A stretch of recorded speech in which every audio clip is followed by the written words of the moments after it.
रामराम मंडळी, बरे आहात ना? हा, मजेतच राहा. आजच्या भागामध्ये आपण विलोम शब्द हा बघणार आहोत. शब्द थोडा अवघड आहे, पण अर्थ सोपा आहे. विलोम म्हणजे विरुद्ध, विरुद्धार्थी शब्द आपण म्हणतो ते.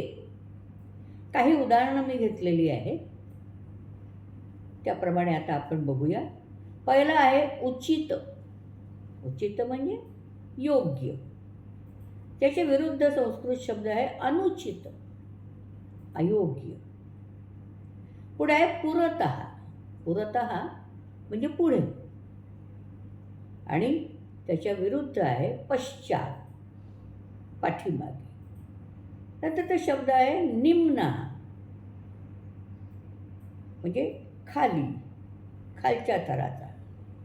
आणि उन्नतः म्हणजे वरचा. गच्छ, आपल्याला हा शब्द आता माहिती आहे. गच्छ म्हणजे जा. त्याला नेमका आ प्रत्यय लावला की त्याचा विरुद्ध अर्थ होतो आगच्छ, म्हणजे ये. गच्छ जा, आगच्छ ये. स्वच्छ आपण म्हणतो, त्याच्या विरुद्ध आहे अस्वच्छ, त्यालाच म्हणतात मलिन. गुरु शब्द आहे. गुरु म्हणजे मोठा या अर्थी वापरला जातो. आणि त्याच्या विरुद्ध शब्द आहे लघु. स्नेह म्हणजे प्रेम. त्याच्या विरुद्ध शब्द आहे द्वेषा, द्वेष.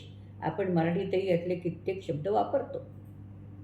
तर आज आपण उचितः, पुरतः, निम्न, गच्छ, स्वच्छ, गुरु, स्नेह या शब्दांचे विरुद्धार्थी शब्द बघितले.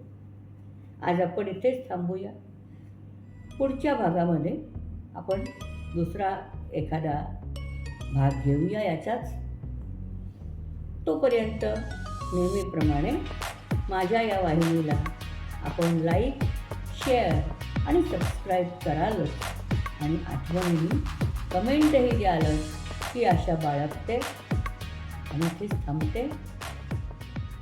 जयतु संस्कृतम.